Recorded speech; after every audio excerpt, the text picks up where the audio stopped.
అందరికీ నమస్కారం. విద్య నేర్పిన గురుదేవుల పాద పద్మములకు శిరస్సు వంచి నమస్కరిస్తూ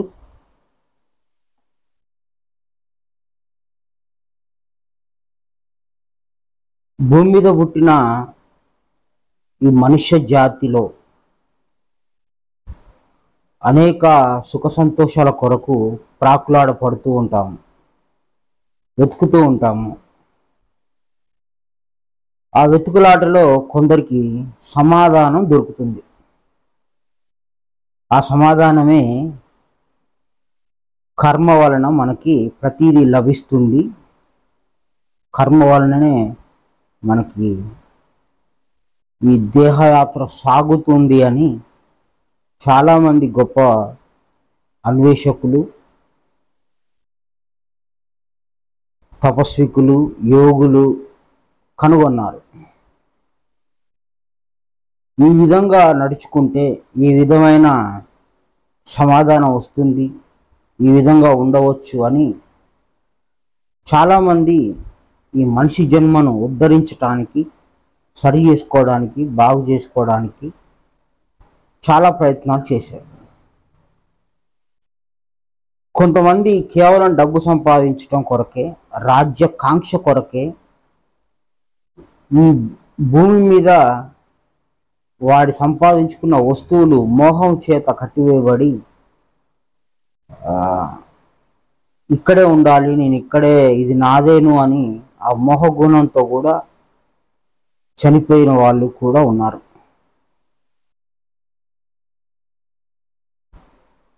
గౌతమ బుద్ధుడు దుఃఖానికి కారణం ఏంటిది అని ప్రశ్న వేసుకొని దానికి సమాధానం కూడా తెలియజేశాడు. ఈ కర్మచక్రంలో ఏదైతే వచ్చి చేరుతుందో, ఏ కర్మ వచ్చి చేరినా అది అధర్మము అంటాం, ధర్మం కాదు. ఏ కర్మ వచ్చి చేరినా అది అధర్మము. కర్మ అంటకుండా తిరిగే విధానము ధర్మము.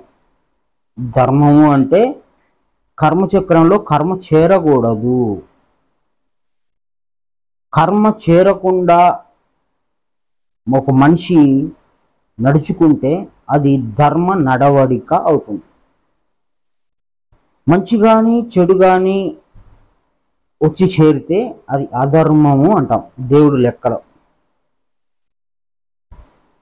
మనిషి బుద్ధికి అందని ఆత్మజ్ఞానాన్ని భగవంతుడే వచ్చి చెప్పాలి. భగవంతుడు వచ్చి చెప్తూ ఉన్నాడు. కానీ మనిషి ఇహలోకంలో ఆశ చేత, ఈ లోకం యొక్క బంధాల చేత, ఆత్మజ్ఞానం దగ్గర శ్రద్ధ లేకుండా నడుచుకోవటం అనేది జరగటం చేత ప్రతి యుగమందు దేవుడే భగవంతునిగా అవతారం ఎత్తి వచ్చాడు. ఈరోజు కలియుగంలో చాలా వస్తువులు, విపరీతమైన సుఖములు, విపరీతమైన బాధలు, రోగాలు, వెతుకులాటలు, కష్టాలు ఎన్నో ఉన్నాయి. ఉన్న సమయము దేవుని కొరకు కేటాయించండి అంటే ఎవరు చేయలేకపోతున్నారు. అంతేకాకుండా ఒక వాక్యం చదవటం కూడా సరిగ్గా చేతగాని వాళ్ళు కూడా ఉన్నారు. ఒక వాక్యాన్ని ఉన్నది ఉన్నట్లు చదవటం కూడా చేత కాక అపమార్గం బట్టి ఇతరులను కూడా అపమార్గం పట్టించే వాళ్ళు కూడా ఉన్నారు. గురువు రాసిన వాక్యాన్ని సరిగ్గా చదవటం కూడా రాని వాళ్ళు ఉండటం చేత, అర్థం చేసుకోలేకపోవటం చేత, గుణాల ప్రవర్తన అధికంగా ఉండటం చేత, ఊహాశక్తి ఎక్కువ మోతాదులో ఉండటం వలన అనేక మంది దైవ విధానంలో దారి తప్పి ఇతరులను కూడా దారి తప్పించే విధంగా ఉన్నారు.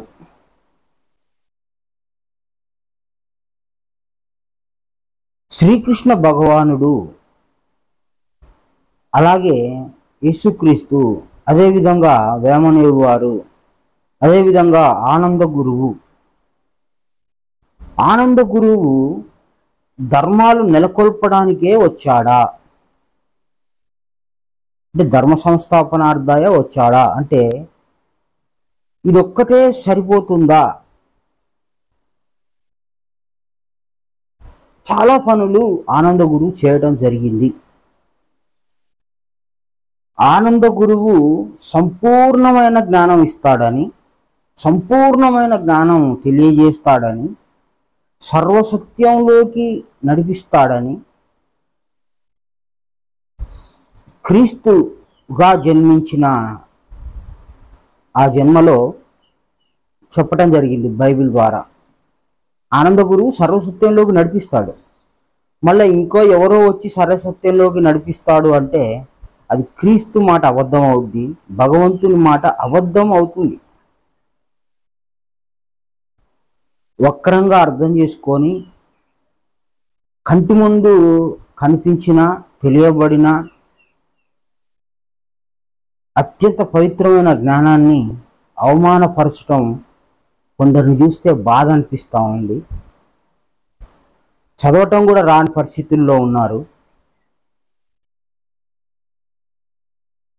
అందుకు గురువుగారు ఏమన్నారు, ఒక గ్రంథాన్ని ముట్టుకోవాలన్నా పట్టుకోవాలన్నా వాళ్ళు పరిశుద్ధులై ఉండాలి,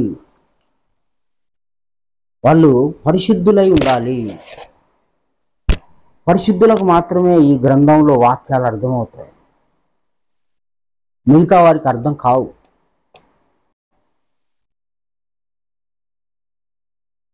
ఇది పరమ పరిశుద్ధ దైవ గ్రంథం. ఈ గ్రంథం అర్థం కావాలంటే పరిశుద్ధులు తప్ప మిగతా వాళ్ళకి అర్థం కాదు, నేను ఒప్పుకోను అని అంటాడు. ఇందులో ఎన్నో చిక్కుముడులు ఉన్నాయి, ఎన్నో రహస్యాలు ఉన్నాయి, ఎన్నో దారి చూపించే విషయాలు ఉన్నాయి.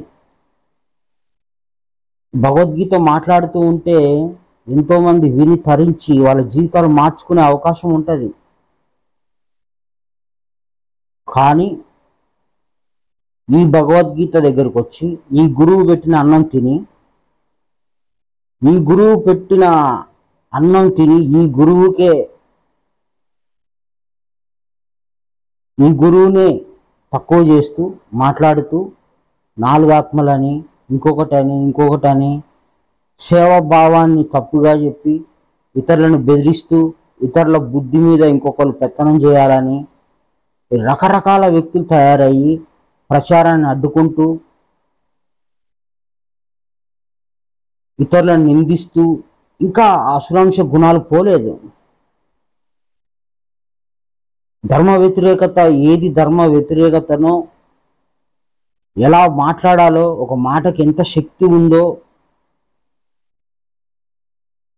బైబిల్లో ఒక హెచ్చరిక కూడా ఉంది. నువ్వు మాట్లాడే ప్రతి వ్యర్థమైన మాటకు విమర్శ దినమందు లెక్క చెప్పుకోవాలి. చిన్న వ్యర్థమైన మాట కూడా రచింపబడుతుంది, రాసిపెట్టబడి ఉంటుంది. కొందరి మాటలు వింటుంటే, కొందరి ప్రవర్తన చూస్తుంటే ఆనంద గురువు గారు రాసిన జ్ఞానము వాళ్ళ మనసుని సరిచేయలేదా, వాళ్ళ హృదయాన్ని సరిచేయలేదా, వాళ్ళ బుద్ధిని సరిచేయలేదా అనిపిస్తుంది. వాళ్ళు తినలేకపోతున్నారు ఏది, ఈ ఆధ్యాత్మిక జ్ఞానం. కంగారు పడిపోతున్నారు, చదవటం రావట్లేదు, ఇతరులను కూడా దారి తప్పిస్తున్నారు.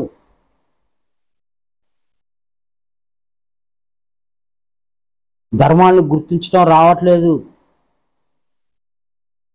ఇంకో ఎవడో వచ్చి ధర్మాలు చెప్తాడు, ఎదురు చూద్దాం అంటాడు. ధర్మాలు ఉన్నాయే మూడు, సృష్టి ఆది నుంచి. ఇంకొకటి వచ్చి చెప్పినా ఏ చెప్పాలి, ఇంకొకటి వచ్చి చెప్పినా ఏ చెప్పాలి. శ్రద్ధావాన్ లేకపోతే జ్ఞానం అన్నాడు. లేదు, అది ఆ సూత్రం పక్కన పెట్టు, నేను చెప్పింది చెప్పేవాడు వస్తాడు అని మాట్లాడుతున్నారు.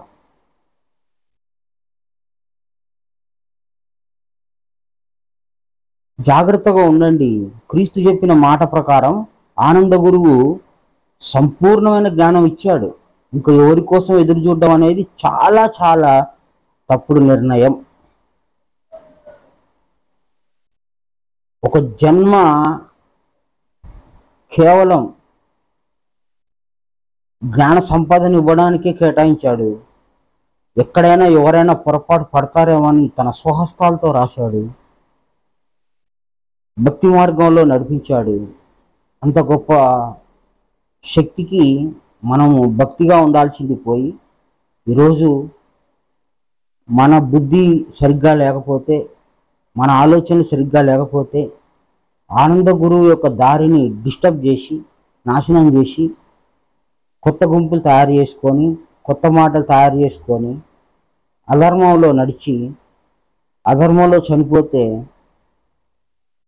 వచ్చే జన్మలు ఎలాంటివో ఒకసారి జ్ఞాపకం చేసుకోండి. జ్ఞానం దగ్గర జాగ్రత్త అన్న ఆనంద గురువు మాట లెక్క లేకుండా పోయింది.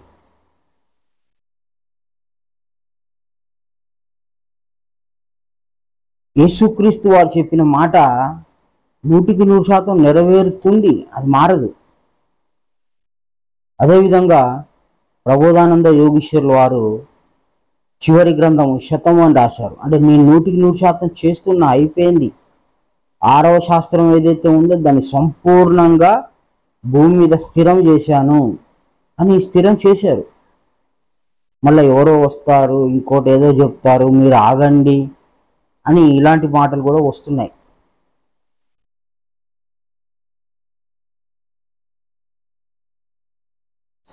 తత్వాల రహస్యాలు కానీ, ముడిపెట్టబడిన రహస్యాలు కానీ అన్నీ ఏదైనా ఇంతవరకు సృష్టి ఆది నుంచి ఇప్పటి వరకు జ్ఞాన సంపద ఏదైతే ఉందో అదంతా ఆనంద గురువు ద్వారా మనకు తెలియబడింది.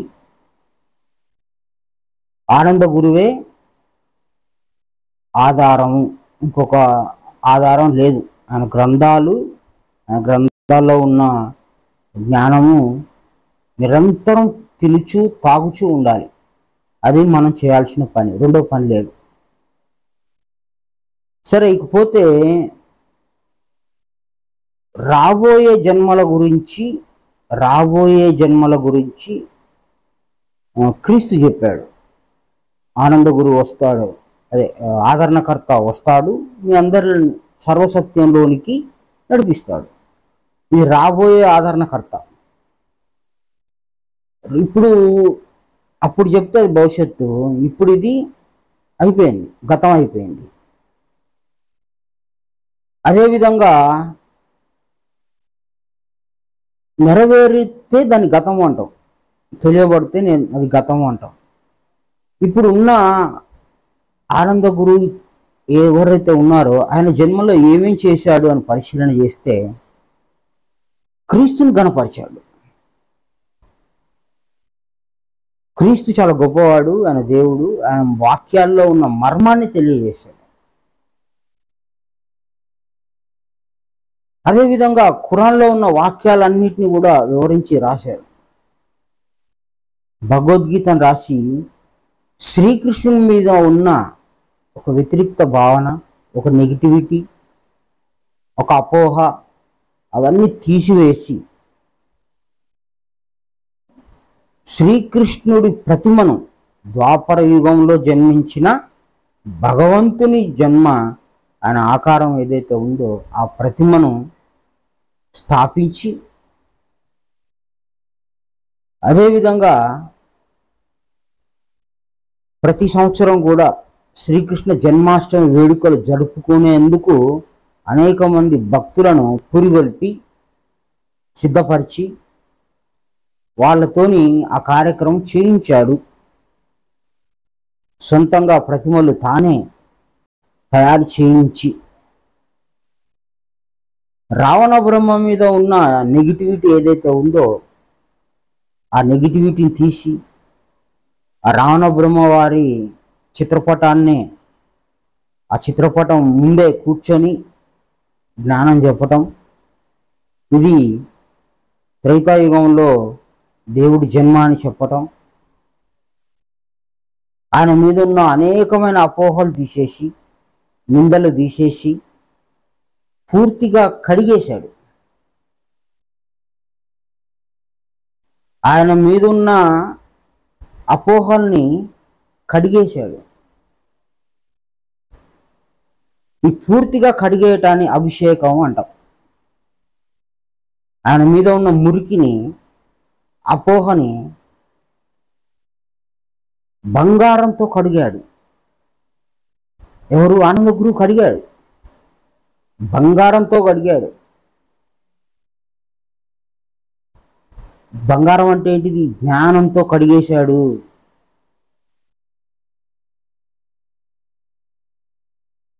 రావణ బ్రహ్మ మీద ఉన్న వ్యతిరిక్తాన్ని, అపోహని జ్ఞానంతో కడిగేశాడు. జ్ఞానానికి ఇంకొక పేరుగా బంగారం అని చెప్తాం. పెద్ద బంగారానికి ఇంకొక పేరు కనకము అంటాం. కనకాభిషేకం చేసేసాడు. ఎవరు? ఆనంద గురువు రావణ బ్రహ్మ అనేటువంటి భగవంతునికి కనకాభిషేకం చేశాడు. ఆ కనకాభిషేకం చేస్తేనే ఆయన ఈరోజు మనకి భగవంతుడిగా, దేదివ్యమానంగా, గొప్పవాడిగా మనకు కనిపిస్తున్నాడు. మన హృదయంలో బట్టిన మలినం, అపోహ, ఆయన భగవంతుడు కాదని ప్రతి సంవత్సరం కూడా ఎవరైతే రావణ దహనం అని కాల్స్తున్నారో ఇంకా వాళ్ళ హృదయాలు కడగబడలేదు. కానీ మన హృదయాలు కడగబడినాయి, జ్ఞానంతో కడగబడినాయి. ఆయన మీద ఉన్న అపోహను జ్ఞానంతో తీసేశాడు. ఆయనకి కూడా కనకాభిషేకం చేశారు ఆనంద గురువు. అదేవిధంగా శ్రీకృష్ణుని మీద కూడా ఉన్న అపోహలను తీసేసి శ్రీకృష్ణుని మీద ఉన్న అన్ని వ్యతిరిక్తాలను కూడా జ్ఞానం అనే, బంగారం అనే, కనకం అనే అభిషేకం చేశాడు, కడిగేశాడు. పూర్తిగా కడిగేసి శుభ్రంగా చూపించాడు, పరిశుభ్రంగా చూపించాడు. అదేవిధంగా క్రీస్తుని కూడా హిందువులు క్రీస్తు అంటే ఒప్పుకోకపోయినా ఆయనని ఈ కనకాభిషేకం చేసి, అంటే జ్ఞానంతో వాళ్ళ అపోహలు తీసేసి ఆయనని చాలా పరిశుద్ధుడిగా చూపించాడు. ఖురాన్, అల్లా మా జీవితంలో మేము ఖురాన్ చూస్తాం అనుకోలేదు. ముస్లిమ్స్ దగ్గర ఖురాన్ ఉంటుందని తెలుసు, చూడలేదు. భౌతికంగా ఖురాన్ అనే పేరు మాత్రమే పరిచయం, చూడలేదు. ఈరోజు ఆనంద గురువు దయ చొప్పున, ఆనంద గురువు యొక్క కరుణ చొప్పున ఈరోజు ఖురాన్ చదవగలిగే అవకాశాన్ని గురువు అందించాడు. ఆ గ్రంథం ముట్టుకునే సామర్థ్యం కానీ, పట్టుకునే సామర్థ్యం కానీ మనిషికి లేదు. ఆ బలం ఇచ్చి, ఆ అవకాశం ఇచ్చి ఆనంద గురువు చేసిన పనే ఇది. అందులో ఉన్న మర్మాలు ఒక్కొక్కటి చదువుతుంటే ఇది కదా మనిషి జన్మ ధన్యమైపోయింది అనిపిస్తుంటుంది. అందులో ఎన్నో అపోహలు బయట తిరుగుతూ ఉంటే ఆయన జ్ఞాన ఖడ్గం చేత నరికేసి పరిశుభ్రమైనటువంటి ఖురాన్ 2 భాగాలుగా రాశారు, కనకాభిషేకం చేశారు. వేమన యోగి వారు భగవంతుడని మన ఊహకు కూడా అందదు, మన ఊహకు కూడా తట్టదు. అంత గొప్ప వ్యక్తి ఈయన భగవంతుడు అని ఆయన మీదున్న కొంత నెగిటివిటీ తీసేసి ఈరోజు ఆయనను చూసే విధానాన్ని మార్చేసి ఆయన తత్వాల్లో ఉన్న రహస్యాన్ని వివరించి గ్రంథంగా రాసి ఆయన మీద ఉన్న అపోహను కడిగేసి కనకాభిషేకం చేసేసి ఆయనని ఈరోజు పరిశుద్ధుడిగా నిలబెట్టాడు. ఇలా ఎన్ని జన్మలు, భగవంతుని జన్మలు ఆనంద గురువు కనకాభిషేకం చేత వాళ్ళ యొక్క నిజమైన జన్మను గుర్తించేలాగా చేసి ఈరోజు మనము భగవంతుని ఎడల అపారమైన భక్తి కలిగి ఉండేలా చేసిన శక్తి వ్యక్తి భగవంతుడు ఆనంద గురువు. ఇది అందరికి పరిచయం, ఇది కాదనడానికి లేదు, ఇది జరిగిద్ది, ఇది అందరూ మన హృదయాలకు తెలుసు. ఎవరు చేశారు? క్రీస్తు చేయలేదు ఈ పని, కృష్ణుడు చేయలేదు ఈ పని, రామదేవి వారు చేయలేదు ఈ పని. ఈ పని ఆనంద గురువు చేశాడు.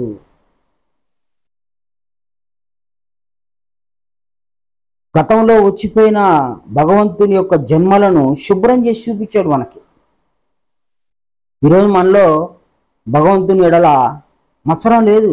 ఆయన భగవంతుడే, ఈయన భగవంతుడే, ఈయన భగవంతుడని ఒక ఉదార స్వభావము, ఒక స్వచ్ఛమైన భక్తిభావం కలిగి ఉన్నామంటే కారణం ఆనంద గురువే. ఈ జన్మలో ఆనంద గురువుగా అనేక మంది భగవంతుల యొక్క జన్మలు గుర్తింపజేసి వాళ్ళ మీద ఉన్న వ్యతిరిక్తము అపోహల్ని తీసేసి కనకాభిషేకం చేసి చూపించాడు. భగవంతుని జన్మలను కనకాభిషేకం చేసి గొప్పవాడిగా చూపించిన శక్తి వ్యక్తి ఎవరు? ఆనంద గురువు. పేరు చెప్పాల్సి వస్తే ఆనంద గురువు. ఆనందము అంటే ఆత్మానందమే అంటారు, పరమాత్మ ఆనందం అన్నారు. ఆనందము అంటారు అంటే ఆత్మకు సంబంధించిన ఆనందం. కాబట్టి ఆనందము జ్ఞానం ద్వారానే దొరుకుతుంది. కాబట్టి ఆనంద గురువు అనే పేరుతోని మనకి ఈ జన్మలో పరిచయం అయ్యాడు. వాస్తవంగా పెద్దన్న అనే పేరుతోని కొంతకాలం గురువు చలామణి అయ్యారు. తర్వాత తనకు తానే ఆనంద గురువు అని, ప్రబోధానంద అని పేరు మార్చుకున్నాడు. ఆయన ఇష్టం, ఆయన చాట ఆయన చేతిలో ఉంది, ఆయన ఇష్టం. ఇట్లా అనేక మంది ఈ భూమి మీదకి వచ్చి అవతరించిన భగవంతుని జన్మలకు కనకాభిషేకం చేసిన శక్తి వ్యక్తి ఆనంద గురువు. ఈ ఆనంద గురువుకి అనేక పేర్లు ఉన్నాయి. ఆనందం అంటే జ్ఞానం వల్ల కలిగేదాన్ని ఆనందం అంటాం, కానీ ఇంకోటి కాదు. ఈ ఆనంద గురువుకి అనేకమైన పేర్లు ఉంటాయి. శ్రీరామ ధర్మజులు అని, వీరయోగి అని, వీరభోజ వసంతరాయలు అని కీర్తించట కొరకు అనేకమైన ఘనమైన పేర్లను పెద్దలు ఉపయోగించినట్లుగా ఈ పేర్లు ఉన్నాయి. ఎప్పుడు గురువు సంతోషిస్తాడు? శిష్యుడు జ్ఞానం అర్థమయ్యి దాని ప్రకారం నడుచుకుంటే. అదేవిధంగా ఆ ఆనందం మనకు వచ్చినప్పుడు ఓహో జ్ఞానంలో ఈ ఆనందం ఉంది అని. ఆనందం కలిగిన వాడు ఎవరు అంటే భగవంతుడు. ఆయన మనకు ఆనందాన్ని ఇవ్వాలంటే జ్ఞాన రూపంలో ఇస్తాడు. అదేవిధంగా కాలజ్ఞానంలో వీరబ్రహ్మేంద్ర స్వామి వారు రాసిన ఒక వాక్యము చదువుకున్నాం. ఆనంద గురువునకు, ఆనంద గురువు అంటే ఎవరు? భగవంతుడు అని అర్థం. భగవంతుడి ద్వారానే ఆనందం రావాలి. భగవంతుడు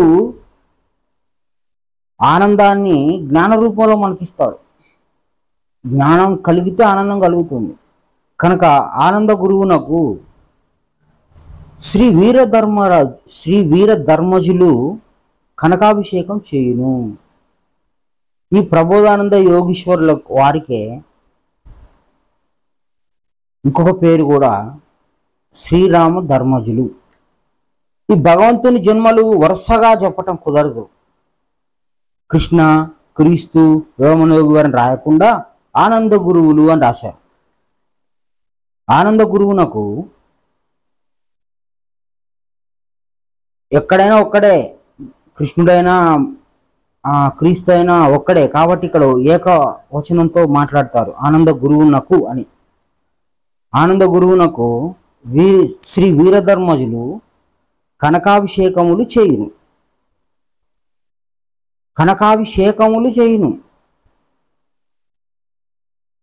అంటే గొప్పగా వర్ణించి గొప్పగా చెప్పి వాళ్ళని ఉన్నతమైన స్థానంలో ఉన్నతంగా నిలబెట్టే విధానాన్ని అభిషేకము అంటాం, ఆధ్యాత్మిక విధానంలో. అదే ప్రపంచ విధానంలో వెళ్తే డబ్బున్నోడికి సరిపోద్ది ఇది. కనకాభిషేకం అంటే ఆ బెల్లం, ఇప్పుడు సమ్మక్క సారక్క అయితే బంగారాన్ని బెల్లంతో, నిలువెత్తు బంగారం అంటే నిలువెత్తు బెల్లం ఇస్తారు. అది ప్రపంచంలో మనకు అక్కర్లేదు, మనం జ్ఞానం దగ్గరికి వస్తుంటాం. అదేవిధంగా ఆనంద గురువు పరమానంద భరితుడై, ఆనంద గురువు అంటే భగవంతుడే, శ్రీరామ ధర్మజులను సంతోషపెట్టును.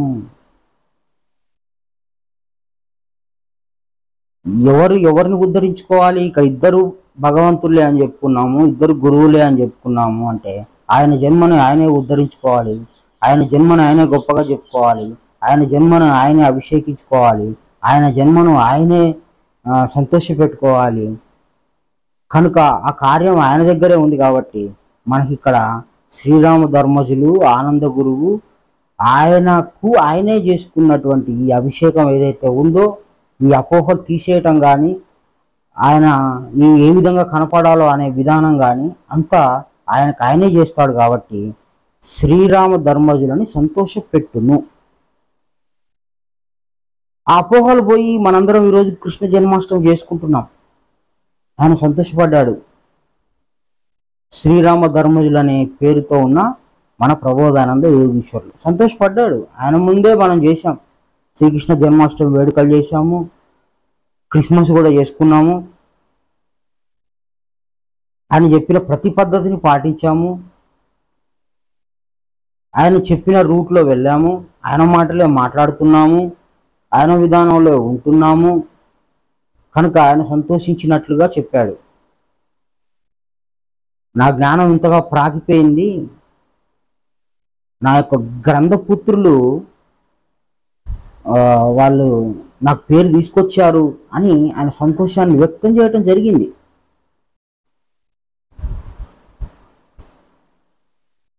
నా దగ్గర ఉన్న 6వ తరగతి పిల్లోడికి తెలిసిన జ్ఞానం కూడా పెద్ద పెద్ద స్వామీజీలకు తెలియదని చాలా ఆనందంగా చెప్పడం జరిగింది. ఆయన సంతోషించాడు. అందరూ 3 మతాల వాళ్ళు వచ్చి కూర్చొని ఏకాభిప్రాయంతో ఉంటే ఆయన సంతోషించాడు. ఆ విధంగా శ్రీరామ ధర్మజులుగా ఆ పేరుతో ఇక్కడ ఆయన సంతోషపడ్డట్టుగా చెప్తున్నారు. ఇది మర్మగర్భంగా చూసుకుంటే జరిగిన విషయము, అందరికి తెలిసిన విషయం కనుక ఇది పూర్తిగా ఆధ్యాత్మిక కోణంలో చూసి పరిశీలన చేసి నిర్ణయం తీసుకోవాలి. కాబట్టి ఆధ్యాత్మిక విద్యలో కనకాభిషేకం అంటే ఏంటిది? జ్ఞానంతో అధర్మాలను లేకుండా చేయటం, జ్ఞానంతో గురువుని చూడటం, జ్ఞానంతో జ్ఞానచూపు కలిగి నడవాటిగా ఉండటం, ఇదంతా కనకాభిషేకం అంటాం. ఈ విధానాన్ని కూడా గురువే చేయాలి, మనతో కాదు. మనం చేయలేము, మన వల్ల కాదు. కాబట్టి శ్రీరామ ధర్మజులు అనే పేరుతో భగవంతుని జన్మలన్నీ కూడా ఈరోజు మనకి చాలా పవిత్రంగా పరిశుభ్రంగా చూపించిన శక్తి వ్యక్తి ప్రబోధానంద యోగీశ్వరులు. ఈ కనకాభిషేకం అనేది నెరవేరింది కాబట్టి ఇది ఇంకా నెరవేరబోతుంది అనేది మాత్రం పెట్టుకోవద్దండి, భవిష్యత్తులో జరుగుద్ది అనుకోవద్దండి. ఎందుకు అంటే ఈ కాలజ్ఞానం చదివే సమయానికి నెరవేరితేనే మనకు అర్థమవుతుంది.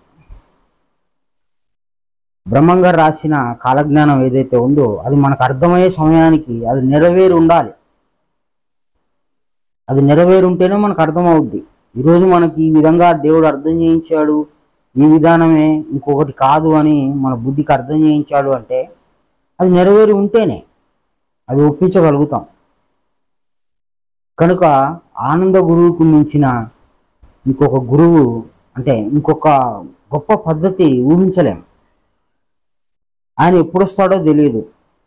ఎవరు ఇంకొక గురువు కోసం ఎదురు చూడడం అంటే అది చాలా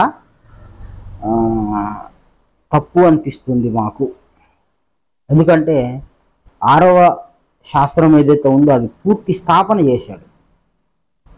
ఇక ఈ 6వ శాస్త్రం ఎప్పటి నుంచి స్ప్రెడ్ అవుతుంది చెప్పాడు గురువు. ఇది ఒక టైంలో ప్రపంచమంతా విస్తరిస్తుంది ఈ త్రైత సిద్ధాంతము. అప్పుడు ఈ జ్ఞానం చాలా గొప్పగా అంతా ఆవరించిపోద్ది అని చెప్పాడు. కానీ కొంత సమయం పడుతుందని ఆనంద గురువే చెప్పాడు. ఆ విషయాలు మనకి మాట్లాడిన స్పీచ్లో ఉన్నాయి, గ్రంథాల్లో కూడా ఉన్నాయి. కాబట్టి ఇదంతా స్ప్రెడ్ అయ్యే రోజు ఉంటుంది. ఎవరు ఆపలేరు దీన్ని. ఈరోజు ఏదో ఆపుదాము, ఎవరు మాట్లాడొద్దు, ఎవరు మాట్లాడినా ఏదైనా ఏ దారైనా కరెక్టే అనుకోవచ్చు. కానీ ఇప్పుడు ఈ జన్మలు ఏదైతే ఉన్నాయో, ఈ మానవ జన్మ ఏదైతే, మనిషి జన్మ ఏదైతే ఉందో, ఇది తగ్గుముఖం పట్టిపోయి ఇది తగ్గుకుంటూ వెళ్ళిపోయి 100 కోట్లకు చేరిన తర్వాత అక్కడి నుంచి తప్పకుండా ఈ త్రైత సిద్ధాంతం అందరికీ అంటుకుంటుంది, అంతా విస్తరిస్తుంది. అప్పుడు ఈ ఆనంద గురు మహిమ అందరికీ తెలుస్తుంది. ఇప్పుడు కూడా తగ్గిపోయే పనిలోనే ఉన్నారు, జ్ఞానం నేర్చుకుందామనే పనిలో లేరు. కనుక ఆ కాలం ఎప్పుడుంది? చాలా దగ్గరలోనే ఉంది, దూరమేం కాదు, చాలా దగ్గరలో ఉంది, దూరంగా లేదు. ఈ జన్మ చాలా వాల్యూగా, చాలా విలువైనదిగా గ్రహించుకొని ప్రతి అక్షరం 1-2 సార్లు చదివి అర్థం చేసుకొని జ్ఞానులతో కూర్చొని చర్చ పెట్టుకొని సరైన జ్ఞానం తెలుసుకొని కర్మ అంటకుండా తిరిగి చాలా పద్ధతిగా నడుచుకోవాలని కోరుకుంటూ, సరే ఎవరు ఏ దారిలో పోయినా దేవుడు వాళ్ళ కర్మల ప్రకారం వాళ్ళకి అది ఇస్తాడు, వాళ్ళకి అది లభిస్తుంది.